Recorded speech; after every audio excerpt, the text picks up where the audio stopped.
Gelombang kejutan kembali datang dari gelaran Piala AFF U23 2025. Setelah sebelumnya Filipina membuat publik terhenyak dengan mengalahkan Malaysia, kini giliran Indonesia U23 yang tampil menggetarkan. Kemenangan tipis atas Filipina membawa pesan kuat bahwa Garuda Muda tak hanya unggul dalam teknik, tapi juga dalam mental, kedisiplinan, dan kematangan strategi. Satu gol semata wayang menjadi pembeda dalam duel panas antara Indonesia dan Filipina di laga kedua Grup A. Gol itu bukan hasil dari serangan langsung atau tembakan spektakuler, melainkan lahir dari skema lemparan jauh Robby Darwish yang tak terduga. Bola yang diluncurkan ke jantung pertahanan Filipina memantul dan secara tidak sengaja mengenai kepala pemain belakang mereka, sebelum akhirnya masuk ke gawang sendiri. Stadion pun bergemuruh, sementara para pemain Filipina tertunduk lesu. Namun, cerita sesungguhnya baru dimulai setelah peluit panjang dibunyikan. Sorotan tertuju pada salah satu striker Filipina U23 yang sebelumnya menjadi pahlawan dalam kemenangan atas Malaysia. Pemain ini secara mengejutkan melontarkan pernyataan jujur yang membuat publik terdiam, bahkan membuat Ketua Umum PSSI, Erick Thohir, terkesima.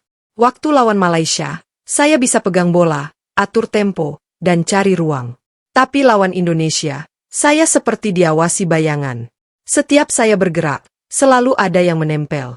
Ini pertandingan terberat di level U23, ujarnya.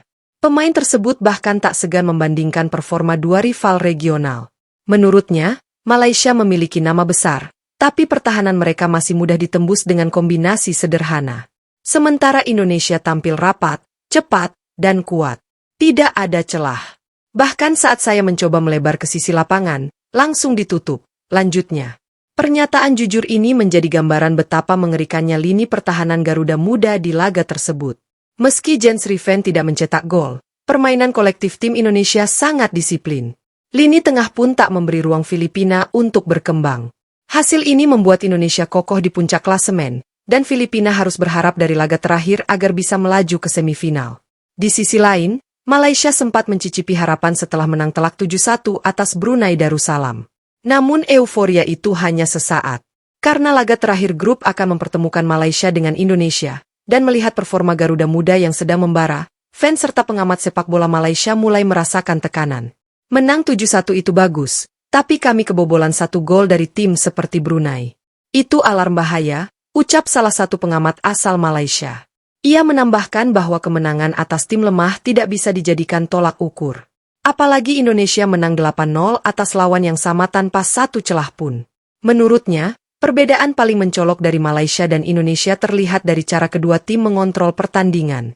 Indonesia bukan hanya menang, tapi juga bisa membuat Filipina, tim yang mengalahkan Malaysia, frustrasi dan kehilangan arah permainan.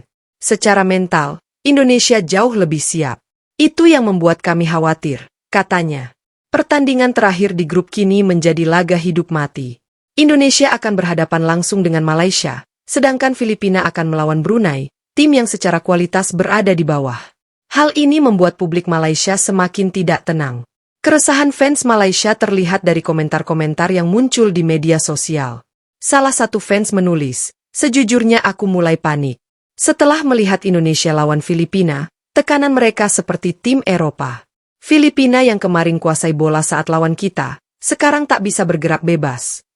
Bahkan ada yang menyebut bahwa meski Malaysia menang besar, satu gol dari Brunei membuat mereka tidak tenang. Kita sekarang akan melawan Indonesia yang sangat solid. Lini belakang mereka susah ditembus. Kiper pun sangat tenang. Mereka kompak sekali. Kekhawatiran juga muncul karena faktor mental. Atmosfer pertandingan Indonesia versus Malaysia diprediksi akan sangat panas. Stadion akan penuh dengan supporter Indonesia yang menggila. Tekanan di lapangan akan sangat besar. Dan jika para pemain Malaysia tidak memiliki mental yang kuat, kekalahan bisa menjadi kenyataan pahit. Kalau tidak ada perubahan besar dari pelatih, kita bakal sulit lolos ke semifinal. Filipina tinggal lawan Brunei, dan itu kemungkinan menang besar. Kalau kita kalah tipis lawan Indonesia dan Filipina menang besar, maka kita yang tersingkir, lanjut fans Malaysia lainnya. Bagi Indonesia, kemenangan atas Filipina bukan sekadar 3 poin. Tapi sebuah pesan bahwa Garuda Muda tidak main-main dalam misi mereka tahun ini. Disiplin, soliditas, dan kematangan taktik membuat mereka menjadi tim yang layak diperhitungkan sebagai kandidat juara. Di sisi lain, Malaysia harus segera bangkit dari ketakutan. Mereka tidak bisa hanya bergantung pada euforia menang besar melawan tim lemah. Laga kontra Indonesia bukan hanya penentu nasib mereka di turnamen ini, tapi juga menjadi ujian mental dan kebanggaan nasional.